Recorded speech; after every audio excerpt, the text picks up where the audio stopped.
श्री हरि सत्संग के बिखरे मोती चतुर्थ माला। जब तक भगवान की ओर मुख नहीं हो जाता तब तक यथार्थ में सुख एवं सुविधाएं नहीं मिल सकती। यही मनुष्य भूल करता है। सुख एवं सुविधाएं चाहता है, पर चाहता है भगवान की ओर पीठ देकर। यह याद कर लेने की बात है कि मन से, वाणी से, शरीर से दिन रात 24 घंटे ही निरंतर भजन होता रहे। निरंतर दिन रात भजन हो, इसके लिए कुछ समय प्रतिदिन एकांत में बैठकर भजन का अभ्यास करें। मान लें यदि 2 घंटे एकांत में बैठकर लगातार भजन करेंगे तो फिर इससे शेष 22 घंटे तक भजन करने की शक्ति मिलती रहेगी। भगवत भजन का सबसे सरल प्रकार है भगवान के नाम का स्मरण, नाम का जप। स्मरण न हो सके तो जीभ से ही निरंतर नाम लेने का अभ्यास करें। नाम के द्वारा असंभव संभव होता है। प्रत्येक मनुष्य को प्रतिदिन एकांत में बैठकर लगातार कम से कम 2 घंटे नाम जप का अवश्य अभ्यास करना चाहिए। प्रतिदिन कुछ समय भगवान की प्रार्थना के लिए भी नियत होना चाहिए। भगवान की प्रार्थना में, भगवान की स्तुति में बड़ा बल है। भगवान के स्तवन से भगवान के गुणों की स्मृति होती है। भगवान के स्तवन में सबसे पहली चीज है भगवान पर अटल विश्वास। प्रतिदिन प्रातःकाल उठकर भगवान से प्रार्थना करें और मांगें, प्रभु आज समस्त दिन आपकी अनुकूलता में ही बीते। सर्वोत्तम काम है दिन रात भजन करना। यदि मनुष्य चेष्टा रखे तो 1 लाख नाम जप नहीं सही, 50,000 नाम जप तो बहुत आसानी से कर सकता है। नाम लेते लेते अंतर के मल का नाश होता है, फिर नाम का स्वाद प्रकट होता है। नाम में स्वाद आ जाने पर तो फिर नाम छूटना कठिन हो जाता है। भजन स्मरण में रस आ जाने पर यदि कभी क्षण भर भी भगवान की विस्मृति होती है तो महान व्याकुलता होती है। निरंतर भजन का अभ्यास नहीं हो जाने तक नियम पूर्वक भजन करने की आवश्यकता है। नाम की पूंजी खरी पूंजी है। यह जिसके पास है उसे यमराज का भी भय नहीं है। संकेत से, परिहास से भी यदि भगवान का नाम जीभ पर आ जाए तो सब पाप जल जाते हैं। ऐसा श्रीमद् भागवत में कहा गया है। जहाँ भगवान का नाम होता है वहाँ यमदूत नहीं आ सकते। इस कलयुग में भगवान के नाम लेने वाले तथा दूसरे से लिवाने वाले अत्यंत भाग्यवान एवं कृतार्थ हैं। ते सभाग्या मनुष्येषु कृतार्था नृप निश्चितम स्मरन्ति ये स्मारयन्ति हरिर्नाम कलौ युगे। यदि सचमुच भगवान का नाम जब होने लग जाए तो विपत्ति संपत्ति के रूप में परिणत हो जाए। श्रीमद् भागवत में आया है, कलयुग में और सब दोष ही दोष हैं, पर एक महान गुण है, वह यह है कि इस युग में भगवान के नाम कीर्तन से ही परम कल्याण हो जाता है। गोस्वामी तुलसीदास जी तो यहाँ तक कह दिया है, तुलसी जाके बदन ते धोके और निकसत राम, ताके पग की पगतरी मोरे तनु को चाम। धन्य है इस नाम प्रेम को। गोस्वामी तुलसीदास जी ने भगवान शंकर को साक्षी देकर शपथ लेकर नाम की महिमा घोषित की है। शंकर साखी जो राखी कहो, कछुतौ जरि जीह गरो, अपनो भलो राम नाम ही ते तुलसी ही समुझि परो। समस्त विश्व भगवान का नाटक है, खेल है। भगवान के इस खेल में भी सब रस होने चाहिए। इस समय वर्तमान युद्ध के रूप में ध्वंस की लीला चल रही है। इस नाटक मंच पर सृजन संहार की लीला चलती ही रहती है। सारी किताब को पढ़ने के लिए एक एक पन्ना उलटना ही पड़ेगा। एक के उलटने के बाद ही दूसरा पन्ना सामने आएगा। यह जीवन भी भगवान की लीला रूप किताब का एक पन्ना है। इस जीवन का नाश पन्ना उलटना मात्र है। दूसरा जीवन, दूसरी लीला सामने आने के लिए ही यह पन्ना उलटना है, अर्थात जीवन बदलना है। एक रस भगवान कभी पलटते नहीं। प्रकृति में तो हेर फेर होता ही रहेगा। संसार में भगवान और उनकी लीला को देखोगे तो सदा परम सुख, परम आनंद ही सर्वत्र दिखेगा। पर उनको एवं उनकी लीला को न देखकर बदलते हुए दृश्यों को ही केवल देखोगे तो फिर यह संसार तुम्हारे लिए दुखालय है। तुम्हें विनाश ही विनाश, दुख ही दुख दिखेगा। इन सब बदलते हुए दृश्यों के अंतराल में जो भगवान है, उन्हें छोड़कर इन प्रतिपल बदलते हुए दृश्यों में चिपटे रहकर सुख चाहना तो हिमालय में रहकर गर्मी चाहना है, जो कि असंभव है। जगत के 2 रूप हैं, या तो अनंत आनंद में या दुख में। जो समस्त जगत में भगवान एवं समस्त जगत को भगवान में देखता है, उसके लिए सर्वथा सब ओर से अनंत आनंदमय है। जो भगवान को छोड़कर जगत को देखता है, उसके लिए सब ओर से दुखमय है। जगत में सब कुछ भगवान की शक्ति से उन्हीं के लिए होता है, मनुष्य तो निमित्त बनता है। जब मनुष्य असफल होता है तब उसका दोष भगवान के सिर पर मढ़ता है, भगवान को कोसता है, पर सफल होने पर उसका श्रेय अपने ऊपर लेता है, कहता है कि हमने किया। वास्तव में सफलता और असफलता भगवान की हुई होती है। भगवान को जिसके द्वारा जो नाट्य करवाना होता है उसको वह करना ही पड़ता है, करना पड़ेगा ही, वह इससे बच नहीं सकता, वह करने के लिए बाध्य है। अतः यदि अभिमान नहीं हो तो फिर कुछ डर नहीं। मनुष्य अभिमान कर बैठता है, इसी से बनता है और नीचे गिरता जाता है। अभिमान न करके वह कठपुतली बन जाए। कठपुतली नाचने वाले के इशारे पर नाचती है, इसी प्रकार भगवान के इशारे पर नाचे। भगवान के प्रति पूर्ण आत्मसमर्पण कर देने में शुभ एवं अशुभ सभी कर्मों का ही अर्पण हो जाता है। जैसे एक मकान है, यदि यह पूरा का पूरा मकान किसी को अर्पण कर दिया जाए तो फिर मकान में जो कूड़ा है उसकी सफाई का भार भी उसी पर आ जाता है। इसी प्रकार पूर्ण समर्पण कर देने वाले भक्त के पाप भी भगवान को अर्पण हो जाते हैं, फिर उस पापों को भगवान ही धोते हैं। पाप वस्तुतः रहते ही नहीं, भगवान की शरण में गए कि सारे पाप कट गए। परमहंस रामकृष्ण ने कहा है कि सिद्ध महापुरुष सिद्ध आलू सिद्ध बैंगन की तरह होते हैं, अर्थात सिजाए हुए आलू एवं बैंगन नरम हो जाते हैं, उनमें कड़ापन तनिक भी नहीं होता।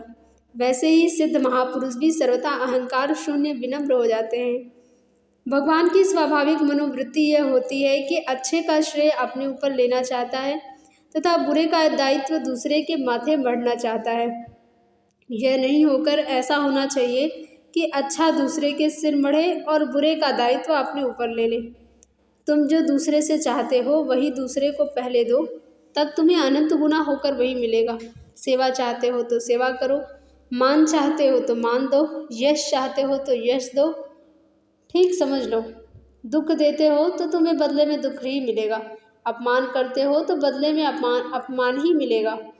तुम जो दोगे वही तुम्हें मिलेगा और मिलेगा बीज फलन्यास से अनंत गुना होकर। यदि तुम सबसे सुख पाना चाहते हो तो बिना ही चाहे दूसरों को सुख पहुंचाया करो, फिर निश्चय समझो दूसरों से बिना ही चाहे तुम्हें बड़ा सुख मिलेगा। भगवत शरणागति का स्वरूप क्या है? तुम्हारा सब कुछ भगवान का कर देना, अर्थात यह निश्चय हो जाना कि मैंने अपनी चीज़ तथा अपने आप को भगवान को दे डाला। अब सोचो बदले में तुम्हें क्या मिलता है। विश्व की समस्त चीज़ों के सहित भगवान अपने आप तुम्हें दे डालते हैं। भला यह कितने लाभ का काम है, तुम कितने बड़े लाभ में हो। इस पर भी आनंद यह है कि तुमने तो वही चीज़ दी है जो भगवान की ही थी, पर भगवान अपनी चीज़ को ही पाकर तुम्हें अपने आप को दे डालते हैं। भगवान यह नहीं देखते कि किसने कौन सी चीज़ कितनी मात्रा में अर्पण की है, वे देखते हैं तुम्हारे मन का भाव। यदि तुम्हारे पास केवल एक कंबल है तो बस उस कंबल को एवं अपने अहंकार को भगवान के चरणों में अर्पण कर दो, उसी के बदले भगवान अपने आप को तुम्हें दे डालेंगे। कितना सस्ता सौदा है। भगवान के प्रति समर्पित हो जाने में अहंकार बाधक होता है। यह अहंकार छूटता है भगवान की दया से। भगवान की दया तुम्हें प्राप्त है ही, अतः बार बार निश्चय करो हम भगवान के हैं। भगवान का हाथ हमारे ऊपर है, भगवान की बड़ी कृपा है। यह केवल मानने की ही बात नहीं है, असल में यही बात है, भगवान की पूर्ण कृपा है ही। निश्चय करो। निश्चय करते करते कृपा का अनुभव हुआ कि पूर्ण रूप से भगवत चरणों में समर्पित हो जाओगे। सारे साधनों का प्राण है भगवान का नाम, नाम राम को अंक है, सब साधन है सून। खूब भजन करो और दूसरों से करवाओ। मनुष्य सदा डरता रहता है, अपमान का, अकीर्ति का, शरीर नाश का डर उसे घेरे रहता है। वह कभी निर्भय नहीं हो पाता, पर यदि वह भगवान की शरण ले ले तो फिर सर्वथा निर्भय हो जाए। भगवान राम ने कहा है कि जो एक बार मेरी शरण ले लेता है उसे मैं सबसे अभय कर देता हूँ, यह मेरा व्रत है। मनुष्य यहाँ उस वस्तु को पाने के लिए आया है जिसे पाकर कह सके कि मैं अमर हो गया हूँ। वह वस्तु है भगवान की प्राप्ति, भगवत प्रेम की प्राप्ति। सृजन और संहार की लीला चलती रहती है। बच्चा है, वह जवान होगा, बूढ़ा होगा और फिर मर जाएगा। यह नहीं हो तो फिर शैशव, यौवन और बुढ़ापे की लीला कैसे देखने को मिले। ऐसा न होने से तो जगत की शोभा ही न रहे। भगवान की प्राप्ति ही इस जीवन का लक्ष्य है। यहाँ बड़े छोटे बनते रहने में कुछ भी नहीं धरा है। न जाने हम कितनी बार इंद्र बने होंगे और कितनी बार चींटे। स्वांग के अनुसार जो पार्ट हमें मिला है हम करें, पर यह याद रखें कि यह नाटक है और अपने खेल को खूब अच्छी तरह खेलकर मालिक को रिझाना है। हम इसीलिए बार बार घबरा उठते हैं कि संसार नाटक के पीछे छिपे हुए भगवान को नहीं देखते। जीवन के लक्ष्य होने चाहिए थे भगवान, पर हो रहे हैं सांसारिक विषय। इसीलिए पद पद पर भय एवं दुख है। लक्ष्य बदलो, फिर सर्वत्र आनंद ही आनंद है। अभय पद हैं श्री भगवान के श्री चरण, उन्हें प्राप्त करो। उनकी ओर बढ़ने का उपाय है निरंतर भगवान का नाम लेना, भगवान की लीलाओं का गान करना और सत्संग करना। सबसे पहले अपने घर को झाड़ो। तुम्हारा मन तुम्हारा घर है, इसे साफ करो। दुनिया को ठीक करने की चेष्टा छोड़ दो। तेरे भावे जो करो, भलो बुरो संसार, नारायण तू बैठकर अपनो भवन बुहार। मनुष्य से यही भूल होती है कि वह दुनिया को तो सुधारना चाहता है, पर स्वयं सुधरना नहीं चाहता। मनुष्य यदि अपने दोषों की ओर देखने लग जाए तो फिर उसे दुनिया के दोषों को देखने का अवकाश ही नहीं मिले। जब तक मन में कामना है, लोभ है, तब तक पाप से बचना बड़ा ही कठिन है। दूसरे के साधारण दोष के लिए भी मनुष्य उसे दंड देना चाहता है, पर यह नहीं विचारता कि वह स्वयं यही दोष करता है। मनुष्य के हाथ में जब तक अधिकार रहता है तब तक वह अपने दोषों को देख ही नहीं पाता। मनुष्य पुण्य का फल सुख चाहता है, पर पुण्य नहीं करना चाहता, और पाप का फल दुख नहीं चाहता, पर पाप नहीं छोड़ता। इसीलिए सुख नहीं मिलता और दुख भोगना ही पड़ता है। याद रखिए, चोरी का पैसा कभी घर में स्थायी नहीं रहेगा। इतना ही नहीं, वह बहुत दुख लेकर आएगा। बुरे कर्म का फल अच्छा हो ही नहीं सकता।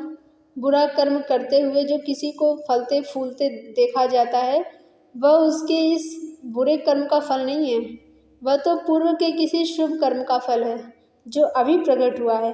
अभी जो वह बुरा कर्म कर रहा है उसका फल तो आगे चलकर मिलेगा। पाप करते समय मनुष्य यह भूल करता है कि इसका फल क्या मिलेगा। नरकों का वर्णन लोग सुनते नहीं, जो सुनते हैं वे भी उस पर विश्वास नहीं करते, पर सच मानिए यह वर्णन बिल्कुल सत्य है और पाप करने वालों को वहां जाना ही पड़ता है। मनुष्य मोहवश यह कह बैठता है कि अमुक काम नहीं करेंगे तो घर का निर्वाह कैसे होगा। यह भ्रम छोड़ देना चाहिए। निर्वाह तो भगवान करते हैं, मनुष्य तो व्यर्थ का गर्व करता है। तुम कह देते हो कि घर वालों के लिए यह पाप कर रहा हूँ, पर याद रखो घर वाले पाप में हिस्सा नहीं बटाएंगे। अपने किए पापों के लिए तुम्हें ही दंड भोगना होगा। देखो, जब तुम बीमार पड़ते हो, अत्यंत पीड़ा होती है, तब चाहने पर क्या कोई उसमें हिस्सा बटा सकता है। पर चर्चा, पर निंदा सुनने में बड़ी मीठी मालूम होती है, पर है बहुत बुरी। इससे सर्वथा बचो। कानों को लगाओ भगवान के नाम, गुण, लीला, चरित्र आदि के सुनने में। आँखों को लगाओ भगवान की मूर्तियों के दर्शन करने में। यह नहीं करके यदि पर चर्चा, पर निंदा सुनते हो, बुरे बुरे दृश्यों को देखते हो, तो इतनी बड़ी हानि हो रही है कि अभी तो उसकी कल्पना भी नहीं है, पर पीछे बहुत पछताना पड़ेगा। निष्प्रयोजन बोलना छोड़ दो, काम भर बोल लो। बाकी समय भगवान के नाम का जप करो या भगवान के लीला गुणों का गान। इंद्रियों के द्वारा ही पाप के दृश्य मन में आते हैं, इसीलिए भूल कर भी इंद्रियों को बहिर्मुख मत होने दो। सब तरह से उन्हें भगवान में लगाए रखने का प्रयत्न करो। यह प्रयत्न रात दिन निरंतर करने की चीज़ है। बुरी चीज को आग और सांप की तरह मानकर उनसे बचते डरते रहो। विषयासक्ति मन का बड़ा भारी रोग है। यह रोग मिटेगा बार बार सभी इंद्रियों को भगवान में लगाते रहने से। जो मनुष्य अपनी उन्नति चाहता है उसे चाहिए कि वह दूसरों में गुण देखने की आदत डाले। जब मनुष्यों में पराया दोष देखने की बान पड़ जाती है तब दोष हुए बिना भी उसे दूसरों में दोष दिखने लग जाते हैं। रोग मिटाने के लिए 3 बातें होनी चाहिए। पहला कुपथ्य का त्याग, दूसरा सुपथ्य का ग्रहण और तीसरा औषधि का सेवन। इस प्रकार भवरोग को मिटाने के लिए 3 बातें होनी चाहिए। पहला पाप का त्याग, यही कुपथ्य का त्याग है। दूसरा है दैवी संपदा का अर्जन, यही सुपथ्य का ग्रहण है। तीसरा है भगवान का भजन, यही परम औषधि है। कलयुग का प्रधान शस्त्र है कपट। कलयुग कपट के पीछे चलता है। दो चीज कल के लिए मत रखो, एक भजन और दूसरा दान। जो भगवत प्रेमी जन है वे ही बड़भागी हैं, तथा जिसके पास भजन रूपी धन नहीं है असल में वही निर्धन है। भाग्यवान भगवत प्रेमी लक्ष्मी के भोगों को उल्टी की तरह त्याग देता है। तजत बमन जिमि जन बड़भागी। यदि कहीं भगवान लक्ष्मी दे ही दें तो फिर भरत जी की तरह ही उससे संबंध रखें। रामायण में कहा है, चंचरीक जिमि चंपक बागा। जिस प्रकार भौरा चंपा के वन में रहकर भी किसी भी चंपा के फूल पर नहीं बैठता, उसी प्रकार भरत जी अयोध्या के ऐश्वर्य में निर्लिप्त रहें। ठीक इसी प्रकार भोगों से निर्लिप्त रहें। भगवान की अर्धांगिनी लक्ष्मी मैया को भगवान की सेवा में ही संलग्न रखें। मनुष्य घर की एक एक चीज पर अपना अधिकार मानता है, पर मरने पर क्या होता है? कफन के लिए कपड़े के एक टुकड़े पर भी उसका अधिकार नहीं है, वह भी बाजार से आता है। सोचिए मनुष्य कितने भ्रम में पड़ा है। चाहे अरबपति हो या दरिद्र, शरीर तो मिट्टी में मिलेगा ही। कमाया हुआ धन तो यही रह जाता है, पर कमाने के समय जो पाप हुआ, उसका दुरुपयोग करते समय जो पाप हुआ, वह मनुष्य के साथ जाता है तथा परिणाम में महान दुख देता है। कोई अपने को मूर्ख नहीं समझता, पर जिसका जीवन भोगों की सेवा में जाता है असल में महामूर्ख है। वही बुद्धिमान है जो भोगों में नहीं रमता। संसार में जितने भी विषय भोग हैं, भोगते समय तो वे अमृत तुल्य सुखदायक प्रतीत होते हैं, पर परिणाम में वे निश्चय ही विष के समान दुख देने वाले होते हैं। धन, अधिकार, कपड़े, गहने, आराम, नाम, कीर्ति आदि समस्त भोगों की यही दशा है। मान लें किसी के पास 20 मकान हो गए, तो इससे क्या हुआ? क्या वह 20 में एक साथ सोता है? नहीं सोता। उसे तो वही 3.5 हाथ जगह ही सोने को मिलती है। केवल यह अभिमान पल्ले बन जाता है कि मैं 20 मकानों का मालिक हूँ। मरने के बाद मकान तो यहीं रह जाएंगे और वह इन्हें छोड़कर चला जाएगा। मकानों में मन फंसा रहने के कारण मरते दम तक चिंता बनी रही। रात दिन सोचने में डूबे रहे और अंत में मालिकी भी निश्चय ही छिन जाएगी। सोचो, मनुष्य इन तुच्छ विषयों में मन फंसाकर कितनी मूर्खता करता है। सुख दुख मन की कल्पना है। एक आदमी है, बराबर गद्दे पर बैठने की आदत है। दिन पलटे धन गया, अब गद्दे नहीं है, पाल पर बैठना पड़ता है। अब पाल पर तो हम लोग नित्य ही बैठते हैं, किसी को दुख नहीं होता, पर वह यदि कल्पना कर ले कि हाय मेरे दिन ऐसे खराब हो गए कि मुझे पाल पर बैठना पड़ता है, तो दुखी हो जाता है। यह नहीं करके सोच ले कि पाल पर बैठना तो बहुत ही उत्तम बात है, सादगी से जीवन बिताने का चिन्ह है, तो बस सुखी हो जाता है। अतः सुख दुख गद्दे एवं पाल में नहीं है, वे है मन की कल्पना में। चाहे कोई बड़े से बड़ा आदमी हो, संत हो, महात्मा हो, पर स्त्री जाति को चाहिए कि उसका स्पर्श न करे। अपने पति को छोड़कर युवती को किसी भी पुरुष का स्पर्श कभी नहीं करना चाहिए। पुरुष को चाहिए कि पर स्त्री में मातृभाव अथवा भगवत भाव करे। उसे अभ्यास करना चाहिए कि जहाँ तक हो सके पर स्त्री का मुख देखे ही नहीं। ज्योति को देखकर पतंगा उसकी ओर दौड़ता है और जहाँ समीप गया तथा उस रूप को अपनाना चाहा कि जलकर खाक हो गया। विषयों की ओर मन चलने पर लोगों की यही दशा होती है। जिस प्रकार धर्मशाला में रहा जाता है, वैसे ही संसार में रहो। धर्मशाला में रहने वालों को चाहिए कि वहाँ के आदमियों से प्रेम रखें, जहाँ तक संभव हो उनको सुख दे। ऐसा करने से वह भी सुख पाएगा। इसी प्रकार संसार को धर्मशाला मानकर सबसे प्रेम करो, जहाँ तक हो सबको दो, फिर तुम भी सुख पाओगे। मनुष्य शरीर धर्मशाला है, हम लोग मुसाफिर हैं। फिर कुछ देर के लिए यहाँ ठहरे हुए हैं, फिर घर पहुँचने के लिए यात्रा। मनुष्य शरीर धर्मशाला है, हम लोग मुसाफिर हैं, कुछ देर के लिए ठहरे हुए हैं, फिर घर पहुँचने के लिए यात्रा में चल पड़ेंगे। भगवान के पास पहुँचना ही घर पहुँचना है। इस बात को भूलकर कहीं धर्मशाला को ही अपना घर मान लोगे तो धर्मशाला तो छूटेगी ही, प्रत्युत फौजदारी का मुकदमा चलेगा, फंस जाओगे। ऐसी मूर्खता मत करो। जहाँ स्वार्थ है वहीं वैर होता है, त्याग में वैर नहीं होता। भगवान राम कहते हैं, भरत राज्य तुम्हारा है, पिताजी दे गए, तुम राज्य भोगो। भरत कहते हैं, राज्य आपका है, मेरा हो ही नहीं सकता। अब वहाँ लड़ाई कैसे हो? राग और द्वेष विवेक की आंखों को बदल देते हैं। जहाँ राग होगा वहाँ दोष भी गुण दिखेगा, जहाँ द्वेष होगा वहाँ गुण भी दोष दिखेगा। यदि हमारे शरीर तथा वाणी से बुरे कर्म होते हैं तो यह मान लेना चाहिए कि निश्चय ही हमारे मन में बुराई भरी है। संसार में भोग प्राप्त हो जाना उन्नति है। जिसका हृदय उन्नत है, मन शुद्ध है, जिसके मन में भगवान बसते हैं, वहाँ असल में उन्नति है। उसी ने अपनी असली उन्नति की है। जिसके मन में बुरे विचार बसते हैं उन्हें समझना चाहिए कि मेरे मन में चोर, वैरी एवं सांप बसते हैं, ये मुझे मार डालेंगे। अतः इन्हें जिस किसी प्रकार से भी बाहर निकाल फेंके अथवा अंदर ही अंदर इन्हें नष्ट कर दें। मानस रोग सबसे बड़ा रोग है। शरीर का रोग तो इसी जीवन में दुख देगा और मरने के साथ ही मर जाएगा, पर मानस रोग तो मरने के बाद भी साथ जाएगा। मनुष्य जन्म में ही मनुष्य अपने मन की गंदगी सर्वथा मिटा सकता है। वह मनुष्य जन्म हम लोगों को प्राप्त है। भगवान नाम रूप अग्नि से मन की सारी गंदगी जला डालिए। किसी के प्रति वैर की भावना लेकर मत मरो, नहीं तो यह वैर की भावना जन्म जन्मांतर में भी तुम्हारे साथ जाएगी और तुम्हें जलाती रहेगी। न मालूम कैसी कैसी विभत्स यंत्रणा में ही पिशाच योनि में भटकना पड़ेगा। अपने मन का दोष ही दूसरों पर आरोपित होता है। दो जवान भाई बहन हंस हंस कर बातचीत कर रहे हैं तो हम सोचेंगे कि अवश्य ही ये कोई बुरी नीयत को लेकर बातचीत करने वाले होंगे। पराया कोई नहीं है, यह अपने पराये की सीमा हमारी अपनी बांधी हुई है। मन की गंदगी को मिटाने के उपाय हैं।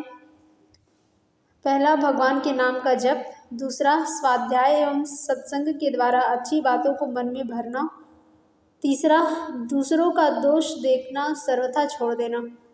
सर्वथा न छोड़ सके तो जहाँ तक हो सके कम से कम दोष देखें, ऐसा प्रयत्न करना। देखा देखी बुरे आचरणों को लोग अपना लेते हैं, वैसे ही तुम शुभ आचरण करना आरंभ करोगे तो उसे भी लोग देखा देखी करने लग जाएंगे। अतः स्वयं शुभ का आचरण पहले करना आरंभ कर दो, फिर शुभ का विस्तार होगा। हमें दूसरे कामों के लिए समय मिल जाता है, पर भजन के लिए नहीं। ऐसा इसीलिए होता है कि भगवान का भजन, भगवान की सेवा हमारे लिए बहुत ही कम महत्व की वस्तु हो गई है। भगवान को भूल जाने का परिणाम कितना बुरा है, इसका अभी पता नहीं है। जब यहाँ से चले जाएंगे पापों का ढेर साथ लेकर तथा वहाँ यातना देह पाकर नरक की यंत्रणा भोगनी पड़ेगी, तब पता लगेगा। भोगों में जो सुख का प्रकाश दिखता है वह जलाने वाला है, शांति देने वाला नहीं। उसकी चकाचौंध में मत फंसो। जब तक शरीर ठीक है, इंद्रियां ठीक ठीक काम कर रही हैं, तभी तक मन को भजन में लगाने का अभ्यास कर लो। शरीर बीमार हो जाने पर, इंद्रियों की शक्तियां क्षीण हो जाने पर मन को भजन में लगाने का अभ्यास करना बड़ा ही कठिन है।